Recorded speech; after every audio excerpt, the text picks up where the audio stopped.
Good. Welcome. Thank you all for coming. It's great to have you here. I'm David Luft, a Horning Endowed Chair in the Humanities, and my colleague Anita Guarini is also here. She does the same kind of thing, although she's a historian of science, and I'm a historian of silliness. I'm delighted to welcome Euan Cameron as our third speaker in this year's Horning lecture series on other reformations. I was inspired by all the lectures on the Reformation in the fall and decided I wanted to show people what was going on that was not Lutheran. And our fourth speaker will be David Sorkin on April 23rd, so you might watch for that. He's going to speak on Reform Judaism. So there were many reformations, and today we're going to learn about what on earth reform means anyway.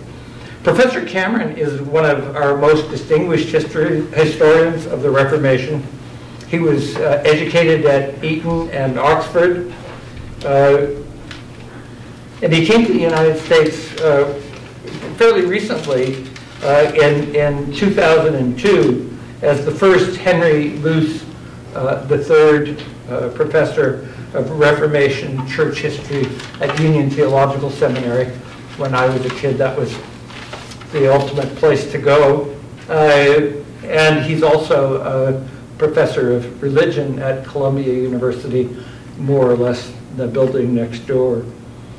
Perhaps his most important book is his 1991 The European Reformation, that appeared with Oxford University Press.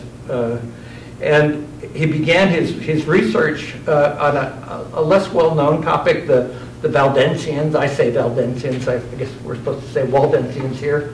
And I don't, how many of you have you heard of that? There you go, oh, some serious people.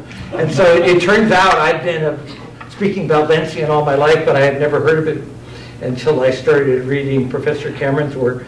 But the Valdensianism was the basis for two of his early books. He's also written a book on debates about superstition and the boundaries of religious belief since the Middle Ages. I think an issue that a lot of people find very interesting. When is it science? When is it religion? When is it something else? And he's currently writing a book on the biblical view of world history from 1250 to 1750. Professor Cameron will speak with us today on, quote, you've got it up here, the concept of reform in the historical imagination of the Protestant communities.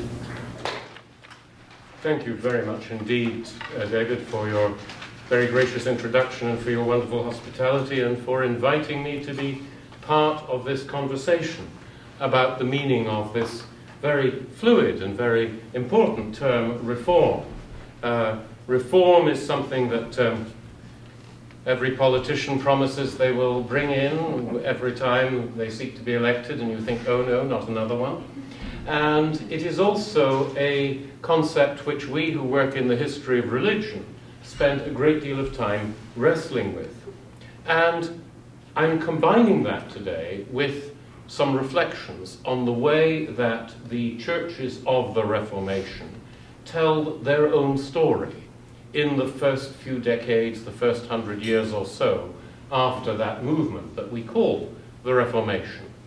Histories are stories that we tell ourselves and tell our successors about how we came to be what we are. And while the Reformation was in large measure about the politics of the church, about the ideas of the church, it was also about telling a story about the past. And so I will be exploring both the meaning of the term reform and the understanding of history in a way that will sort of wrap these two concepts around each other. Let me just say by way of warning, I will be speaking about the prehistory of my subject for quite a bit of the next few minutes. I'll be talking about how reform was understood in the Middle Ages, in medieval Europe, in pre-Reformation Catholic Europe, before I come to talk about Luther, Bullinger, a number of other leading reforming luminaries. So, let me begin by saying a few things about the words reform and reformation as they play out in my subject. Reform isn't something that historians invented. It's something that is found in all the major languages of Europe in the Middle Ages as something that we have to do. Something that happened in English and German is that the Latin word reformatio, which is simply an abstract noun for reforming, it's the thing you do when you reform, it became a special word in German and English in its own right, so that people like me could have a job. I'm a professor of Reformation church history on the basis that people know what that means and that it has a specialized meaning.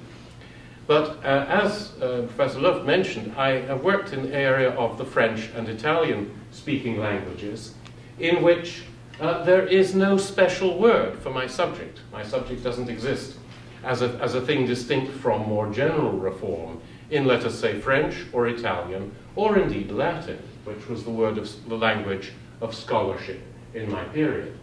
And so, perhaps rather confusingly, you can look at the records of a council of the church in the 13th, 14th, 15th century, and you'll find reformatio all over the documents. You'll find people talking about, we must have a reformatio of how the clergy dress, that sort of thing. And so it's used very generically. And it is out of that that I come to my first substantive question that I'd like to address. Is reform to be understood as something that is repeated, that is done over and over again? We reform a bit, we fall back, we backslide, we reform some more, and sort of stir and repeat. Is that how it works? Or is reform something that belongs to particular unique phases and movements? These are two different ways of thinking about how human life moves along. Is life made up of cycles of regeneration, of a sort of organic growth and decay, or is it made out of big epoch-making blocks of time, after which nothing is ever quite the same? These are both parts of the way we think about how we have become what we were. And I'd like to begin by exploring the question of cycles, of history going round in circles and to some degree repeating itself. Someone once said that whether or not history repeats itself, it's certainly true that historians repeat each other. And so I'm going to repeat a famous Greek historian, Polybius, who lived in the 2nd century before our Common Era, who developed the idea that city politics has a cycle of government by one, which degenerates into tyranny, which then becomes an aristocratic polity, which degenerates into an oligarchy, and so you have democracy, which becomes chaotic. Sound familiar? And thereafter you have another strong person, leader, coming into being. And Polybius, in his histories, develops this idea of history going forward in natural, organic, repeating cycles like the seasons. And he believes that the degeneration of human societies is a natural, inevitable process. Rather intriguingly, another historian who was interested in big, strong guys, though he wasn't one himself, was the Italian Renaissance historian Niccolò Machiavelli. And he thought that the city-states of Italy must naturally go from tyranny to oligarchy to chaos to more tyranny, which was pretty much the experience that he saw within the independent city-states of Italy, but with a reservation. When you're in a period of weakness, you probably get gobbled up. And so the cycle doesn't repeat itself perfectly. So here we have Polybius, a rather implausible statue of him there in a bas relief. The course appointed by nature in which constitutions change, disappear, and finally return to where they started. And Machiavelli says, rarely do they return to exactly the same governments because, essentially, have that degree of constitutional instability and somebody's going to gobble you up. the neighboring powerful city will do that. But the reason I mention this story is that in historical thought, in the Renaissance, there is a body of assumption about history moving in organic cycles. And how does that work out then in the life of the church? It works out in religion in ways that are similar but not quite identical. Essentially, many historians who have studied the way that people were zealous clergy, particularly zealous monks and nuns in the Middle Ages, have seen a process of energy, decay, decline, and renewal and regeneration. And you can track this through the story of different religious movements. Each movement, one by one, experiences these kinds of changing of the seasons in terms of its energies. The Benedictine monks, the first founders, excuse me a second, I'll just keep an eye on the time. It's always important in historiography to keep an eye on time. The Benedictines are reformed by the monks of Cluny, by the monks of Citeaux, known as the Cistercians, and then a few hundred years later by the monks of Monte Cassino, who form a reformed congregation. And you have these waves of reform tumbling upon the rocks of medieval history.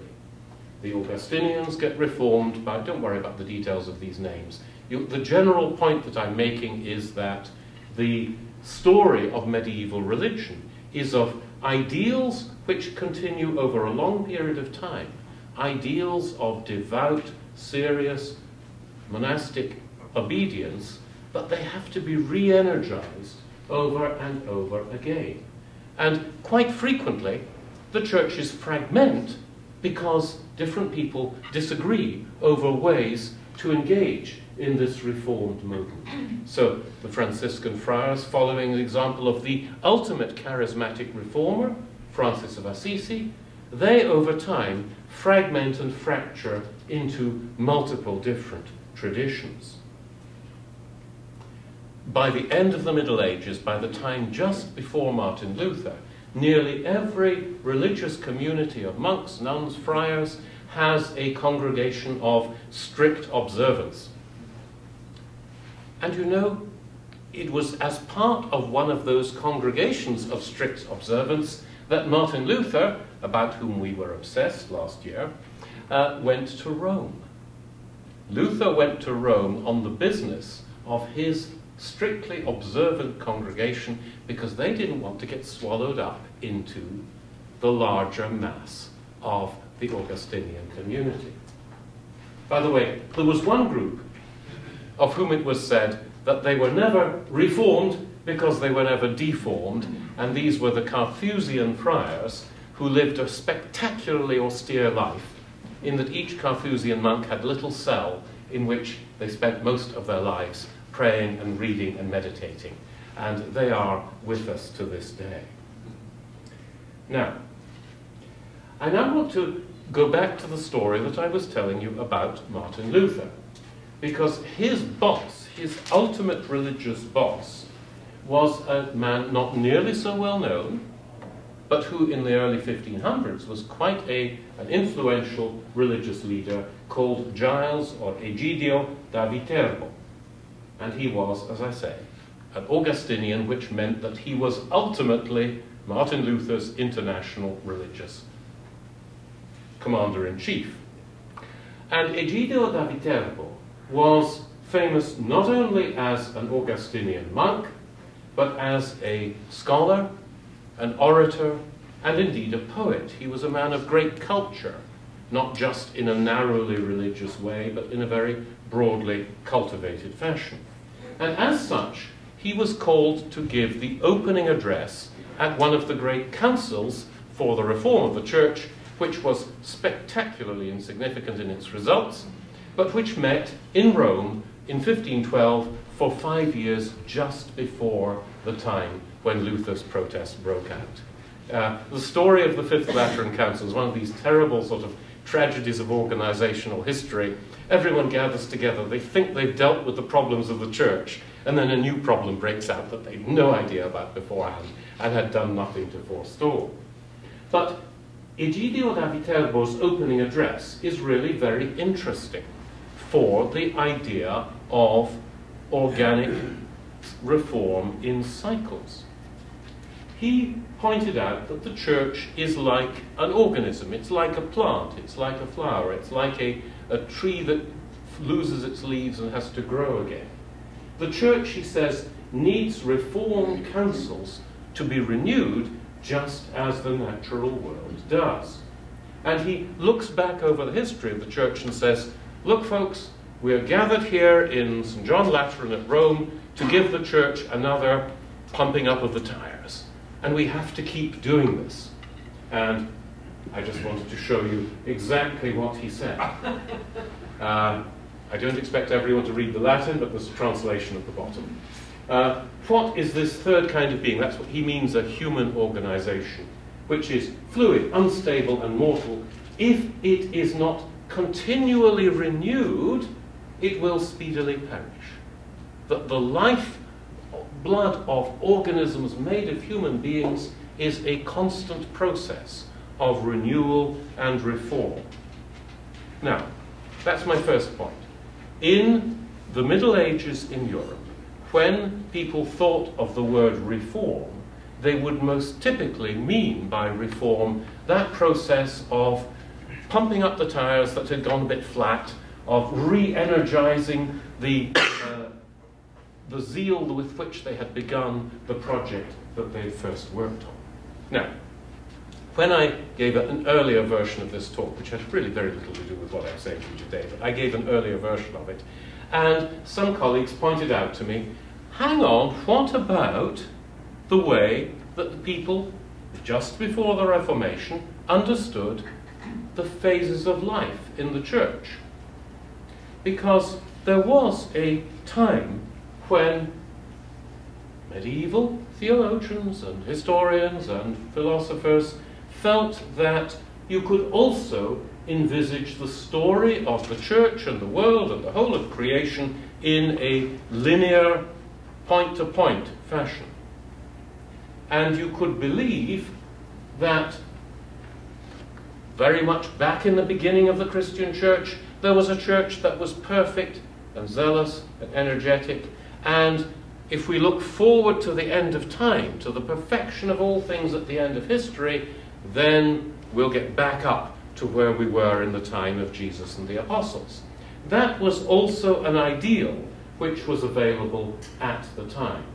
And as a result, you do find people telling the history of the church in terms of numbered phases. You can have six ages, which was Augustine of Hippo's way of organizing history. You can have 3 ages, as in the thinking of Joachim Abbot of Fiore, who died in 1202, who said there's the age of the Father, there's the age of the Son, and there's the age of the Holy Spirit, which is going to begin in about 60 years, which was a good way to prophesy because he didn't live to see it not happen. And then there is a very important passage in the Babylonian Talmud about the age of chaos or void, the ages of the law, and the age of the Messiah, which was actually used not only in Jewish thought, but also in Christian thought. And you could even track the history of the world through the 4 ages of the 4 great monarchies who were seen in the book of Daniel. Now, okay. I now want to talk about visionary ideals of reform that laid themselves on top of the kind of constant renewal that I've just been talking about, and why people didn't expect that wholesale reform could happen. And this means talking about a few late medieval folk before I get on to the Reformation, which I will in about 5 minutes. There was a Dominican friar by the name of Johannes Nieder. He's an extraordinary religious gossip who has a stock of tall tales, which he included in a vast book which he compiled towards the end of his life, called the Formicarius, which basically means the book of the ants. He had this vision of Christian communities of being ant-like. If they're really organically well organized, then they produce a tremendous amount of stuff, anthills. And he likened their cooperative functioning to that of good ants. He says, Nieder says, that it's actually now impossible to do a global reform of the church. You cannot rebuild the whole Christian order from the top down or the ground up or any whichever way you want to think about it, because it's just become too complicated. The only thing you can do, says Nieder, is to have lots of little bits of reform, is to have bishops pumping up the tires of their diocese, monastic reformers, as we've said, reforming their particular communities.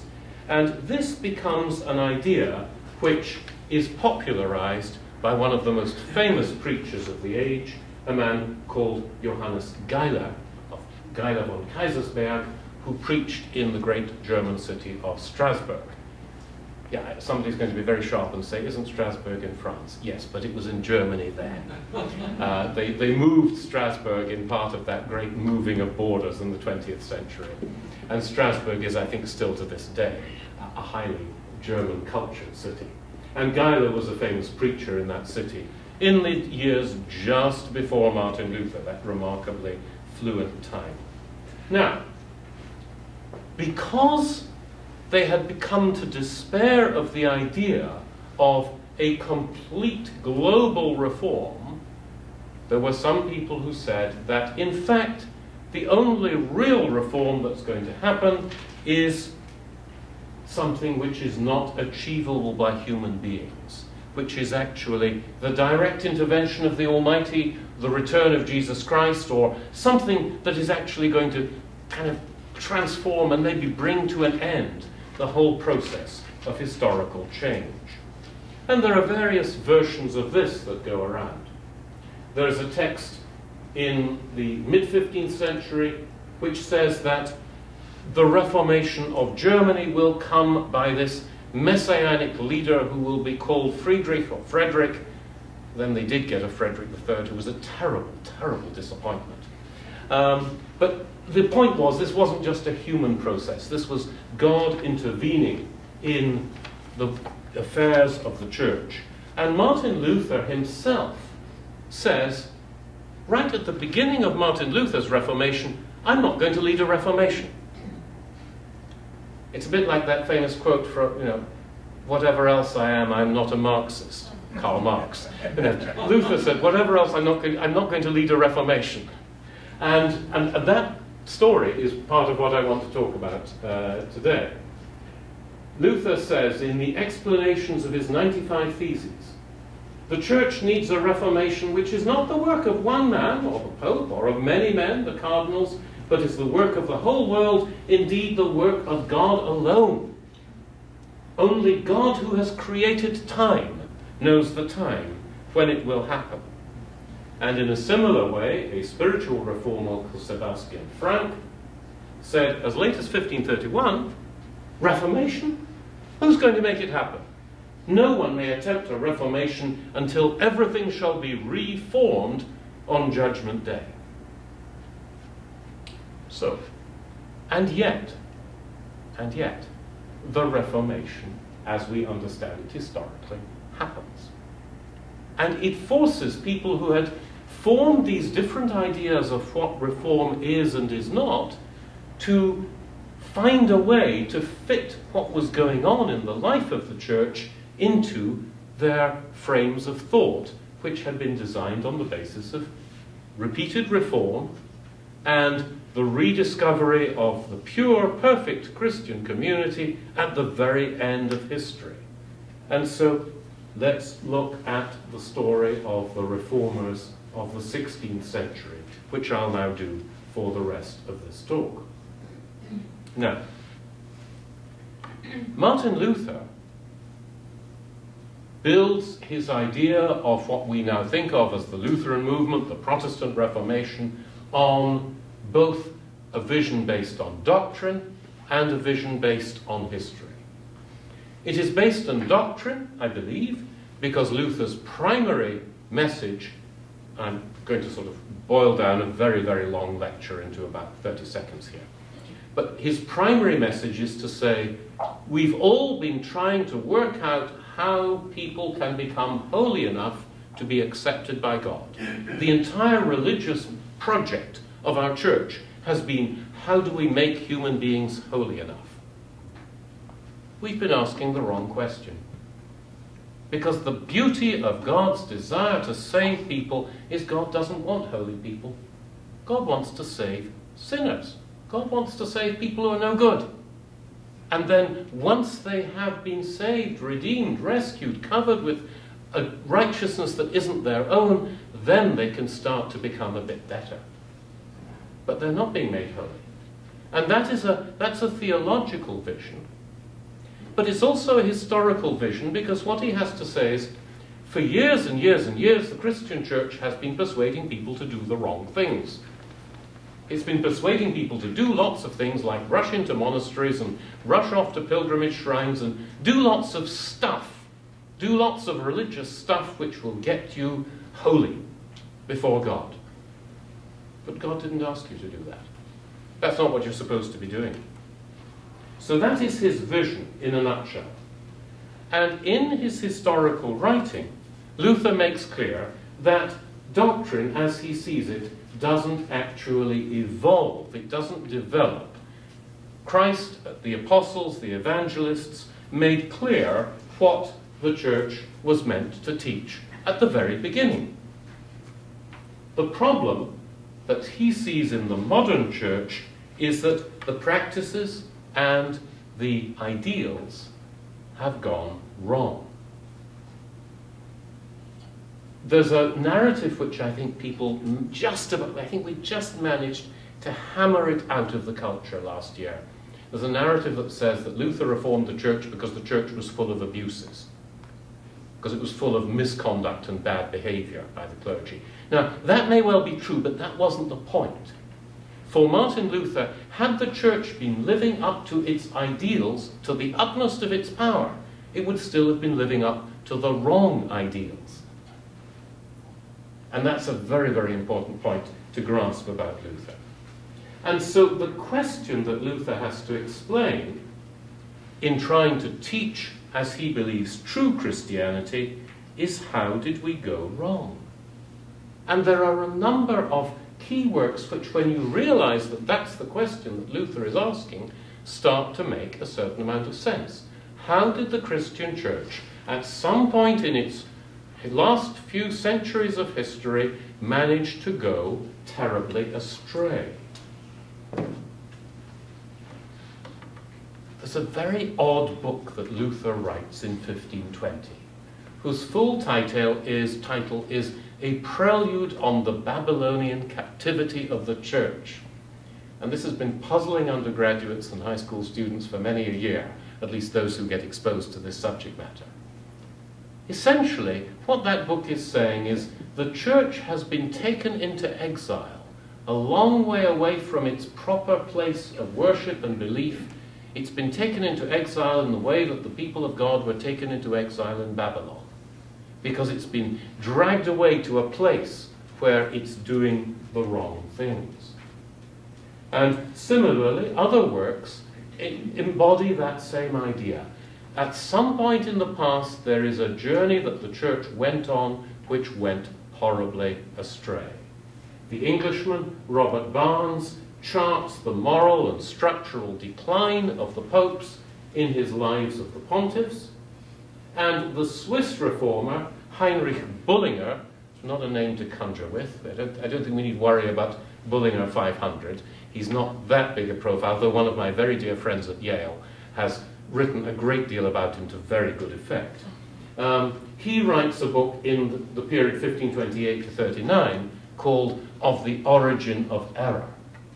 So all of these leaders of the Protestant Reformation have a particular historical vision that says there's a point in the past at which stuff went wrong, and that's the story that we need to tell. And it's about it having been right in the past, and then we got new ideas that were off-key. So the church must walk backwards to undo the errors of the past. That's their vision of the call of the church. Here are a few quotes from Martin Luther. When the devil wants to trap Christians, he has to put up, that's a monk's vestment, a cowl. So we fall in throngs with all our might away from our Christian faith into this new holiness. That is the devil's trap. We must always have something new. Christ's death and resurrection, faith and love, old, just ordinary. Ordinary, that's sarcasm, by the way. They must count for nothing, and so we must have new wheelers. And this serves us right. Our ears itch so much for something new that we can no longer endure the old and genuine truth. So you see Luther's vision. He's not saying, I am engaging in a big new project of reshaping the church. No, modern politicians do that. Martin Luther doesn't. He's saying, we got it wrong hundreds of years ago, and the task is now to pull us back. And I want to show you a similar statement by Heinrich Bullinger, that's possibly a portrait of him, where he says, it actually answers our question, to reform is to bring something back to its original form, to restore it to its pristine splendor. So, reformatio should be in all respects like and equivalent to the ancient form. I have to say, when Heinrich Bullinger describes the primitive church of the time of the apostles, it looks awfully like Zurich in the 1530s. Plain, simple churches, lots of doctrinal instruction, very, very simple worship. He comments of monastic life, that it was always a story of decline. The life begat wealth, the daughter devoured the mother, that is to say, wealth drove out piety and introduced luxury. After the time of Charlemagne, there followed much more corrupt centuries as the wealth of the bishops increased, everyday superstition grew on superstition, and finally the papal tyrant subjected all human and divine things to himself. So, the task of reform, it's not the periodic pumping up of the tires, as I said earlier. For these Protestant reformers, there is a narrative of the story of the church which says that we're now doing something that is hauling the church back to where it was 1,500 or at least 1,000 years ago, and we are undoing all that gradual degeneracy that happened in the Christian movement until our own time. So, they actually, what I'm arguing here is, they invented a new meaning for the idea of reform of the church. They invented a vision of church history which no longer meant the re-energizing of monasticism or the reviving of pastoral discipline. They meant getting rid of the last at least 500, maybe the last 1,000 years of life of the church and going back to a much earlier model. And so that was the story which the first historians of the Reformation wanted to tell in their own lives. And so they end up writing histories of the world and the church to show how this became necessary. You embark on a big theological program, which becomes the Reformation. You base that on the idea that there must somehow have been 1,000 years of error, and then you write the histories to prove it. It's not the way that I approve of the writing of history, by the way. It's writing history to authenticate an ideological movement, but the simple truth is that's what they were doing. And one of the intriguing things, and I'm going to dwell on this a little bit for the next few minutes, is that they wanted to discern steps, phases, periods of time, marker posts along the road in which they could chart the evolution of the Christian church, its decline and its recovery. And in fact, the story of the reforming of the church in the Protestant sense it basically becomes the entire story of the history of Christianity. So let's look at some of those periods and phases.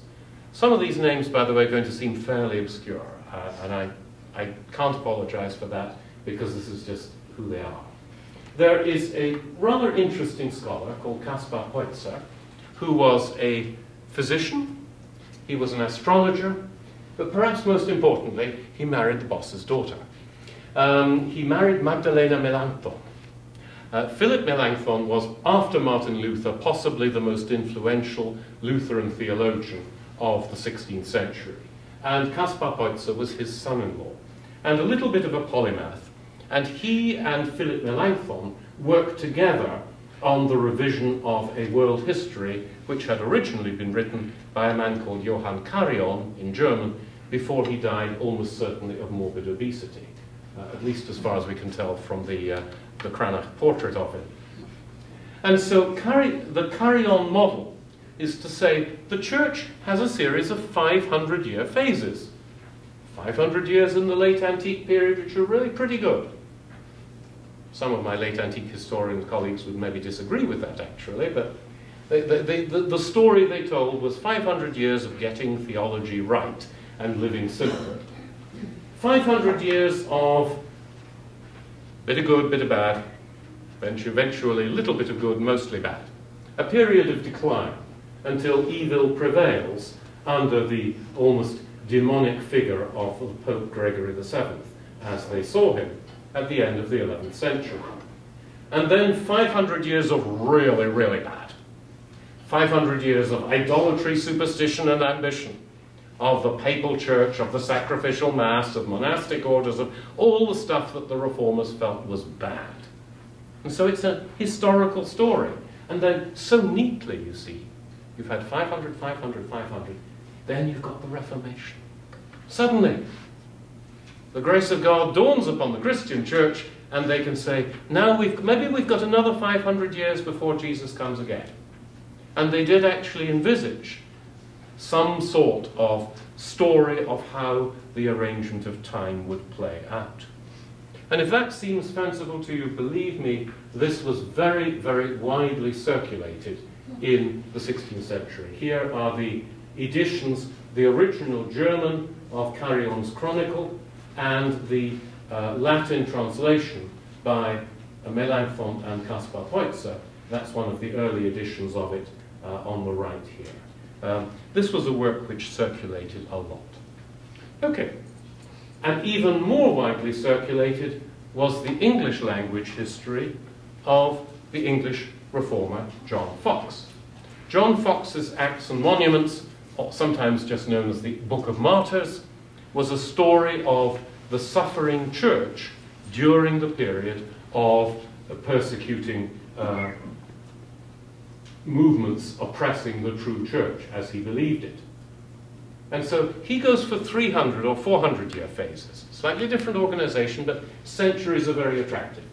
300 years of the persecutions. 300 years of flourishing. 300 years of declining and backsliding, but when he says the church was something tolerable, having the face of a church. You know, look, up to 900, well, we'll tolerate it. And then he says 400 years of the rule of Antichrist. That means the Roman Catholic Pope. The sort of total decline of the church, according to Foxe. And then the Reformation and purging of the church, which, as an English historian, he dates rather before Martin Luther to the time of the Oxford theologian John Wycliffe and the Bohemian reformer Jan Hus, of whom I'm sure you heard something from Dr. Latham some time back. And then, of course, the Protestant reformers. Now, I wanted to give you a final example. Now, by the way, I sometimes shock my students by pointing out one thing. I am not English. Really, I am not English. I am Scottish. And so I'm going to show you a Scotsman theory on this. There is a mathematician called John Napier of Merchiston, who is most famous for the discovery of natural logarithms. Logarithms to base e, for those of you who've suffered under mathematical instruction of that kind. But mathematicians in those days believed that they could understand not just how numbers work, but how God's creation works. And John Napier published in 1593 a discovery, that is to say, an unpicking of the story of the book of Revelation. And he said there are 7 phases in the book of Revelation, and there are 7 vials, and these correspond to periods of exactly 245 years after the destruction of the temple in Jerusalem. I'm slightly having a bit of fun here because it's so bizarre to claim that you can parcel off history into precisely 245-year phases. But that's what Napier tries to do. So he says, 316, Constantine moves the capital of the Roman Empire. 561, the Goth Totila burns Rome. 806, Charlemagne begins his empire. I know, the chronology is slightly skewed. But he believed he could get close enough. In 1051, the beginning of the Turkish Empire. In 1296, the empire of the Ottoman dynasty in Turkey. And then, in 1541, there arose our true professors against the kingdom of Antichrist. And with the wisdom of all prophets, he said the final phase will extend well beyond his own lifetime until the end of history in 1786. Okay, so it didn't happen. But what this describes for you is that there was a belief that history must make sense, that it must have a meaning, that it must have a meaning in which the big story that everyone's trying to understand is the story of God's relationship with the people of the Christian church.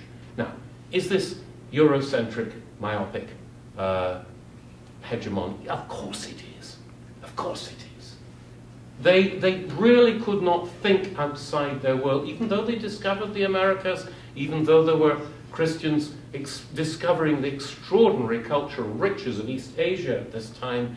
They still lived in a world where meaning was made with reference to the Bible, to the Christian and Jewish scriptures, and using those scriptures to understand the story of how the world came to be. So, my final point that I'd like to speak about for a few minutes is to say, when do we actually start to talk about the Reformation? It's a rather interesting question, because I've talked about reform, I've talked about the idea of the origin of error in the church, I've talked about phases in church history, but how does the Reformation, after which my job is named, when does that actually become a thing? And it's interesting just how early historians tend to use other phrases. There was a Calvinist German scholar from Heidelberg, who actually worked in Brandenburg, called Abraham Scultetus, who wrote a history of the first 2 decades of the Reformation, which were called the Annals of the Gospel Renewed, starting about 100 years after the events that he described. Doesn't actually use the word Reformation as an absolute term, as we would. Now, you might have thought that John Fox, the English Reform historian, was actually using the Reformation in the modern sense, because he has a section, there's a big heading halfway down the page in his 1583 edition where he says, "Here beginneth the Reformation of the Church of Christ in the time of Martin Luther." But that is in fact slightly misleading, because what John Fox does is he uses Reformation in both the medieval sense and the new sense. He uses it to mean a little bit of revival of zeal and enthusiasm and moral reform, or it can mean a major restructuring in the life of the church. And by preference, he doesn't talk about the Reformation, but about Reformation. without the article, and that actually makes a difference. So, for example, you see a quotation here from his 1583 edition. "In these so blind and miserable corrupt days of darkness and ignorance, thou seest, good reader, I doubt not, how necessary it was and high time that reformation of the Church should come, which now most happily and graciously began to work through the merciful and no less needful providence of Almighty God." So I've been trying to track down at what point historians would talk about the Reformation as a specific historical moment associated with the idea of reform, but also associated with the idea of these big epochs of Christian history. And I found the answer in a Scotsman. Well, he was a naturalized Dutchman, actually, but he was born in Scotland and thought as a Scotsman, even though he became Bishop of Salisbury. The Whig historian Gilbert Burnet, who was chaplain to King William III and a major force in Whig ideological politics in late 17th century England, is one of the early figures in this period who talks about the Reformation in both the title and the introduction to his books, saying the design of the Reformation was to restore Christianity to what it was at first and to purge it of those corruptions with which it was overrun in the later and darker ages. By the way, he completely gets the memo about how Luther and Bullinger and the others had understood the story. The Protestant churches have been telling this story of primitive purity, the loss of the original true teachings, and the revival in the age of Luther and the others. And here we have it included in a history in which we have Henry VIII on the left, Archbishop Cranmer on the right, and in the archway a building called Superstition is being destroyed, and a nice new neoclassical church called Religion is being built instead. And not only in Burnet, but in Germany as well, we have a very important Lutheran historian called Veit Ludwig von Seckendorf, who produces an apologetic commentary on Lutheranism or on the Reformation of religion led by Martin Luther in a great part of Germany and other regions, especially in Saxony. And this was one of the earliest histories to give, if you like, the standard Martin Luther-centered story and calling it the Reformation. And within a decade or so after that, you have a work which is, this is a sort of irony here. There was a manuscript history of the early days of the Luther movement, which had been written by a man called Friedrich Myconius, who came from Gotha, a minor figure in the Reformation. Most of us who don't work in this period full-time haven't really heard of him. But his manuscript history was dug up, almost literally, by a scholar called Ernst Salomo Cyprian and published as the History of the Reformation in 1718. So by that point, 200 years later, people have got the idea that this is a specific, unique moment in history, a specific movement that you can call the Reformation. Okay, so let me just offer a few moments of concluding thoughts just to gather together my arguments, and then I'll be very happy to take questions and discussion. The Middle Ages, the Christian Middle Ages, was full of the idea of reform and the language of reform. Their idea of reform, however, was chiefly about repeated, organic, cyclical renewals of energy in movements whose ideals were believed to be still fundamentally sound.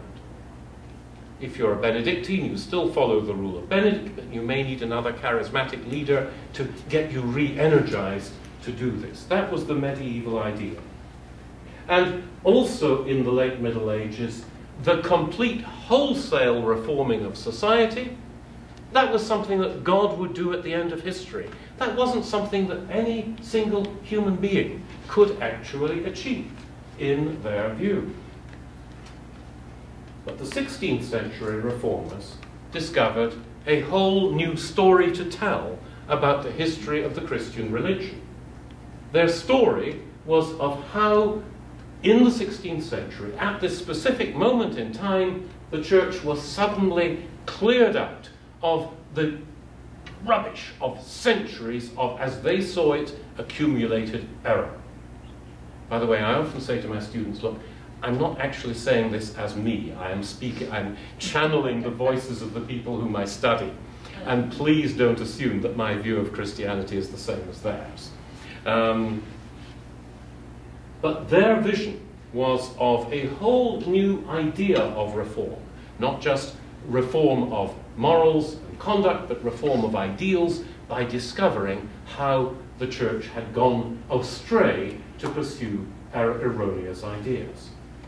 And it was the historians of the Protestant Reformation who then integrated that process of rediscovering the gospel as they saw it into a much longer, complicated, grand narrative which encompassed the whole history of the church from Pentecost up to their own times. And they blocked it off into lots of different phases which were all defined with reference to their own key themes and key ideas. And eventually, I say eventually, it took nearly 2 centuries, 160 to 200 years, this once-off purging of error became the epoch-defining moment for them in the history of the Christian story, which they called, eventually, the Reformation. And by the way, those who do not subscribe to the Protestant story, of course, to this day continue to locate Reformation in other moments and in other stories. I'm only speaking here to the Protestant self-perception. Now, my final point is that in our own age, we are still using the periods, but we don't, thank God, we don't subscribe to the highly tendentious, highly militant ideological history that says there was a wrong Christianity which was followed by a right Christianity. But it's important to realize that these frameworks, these shells of ideas which we use to interpret the story of the past, are the monuments of the graves of long-dead controversies and deep animosities between people. And much of what I struggle with as a teacher of Christianity in a theological school is helping people to understand these deep divisive conflicts and to say, thank God we don't do these things to each other in quite the same way now. Thank you very much.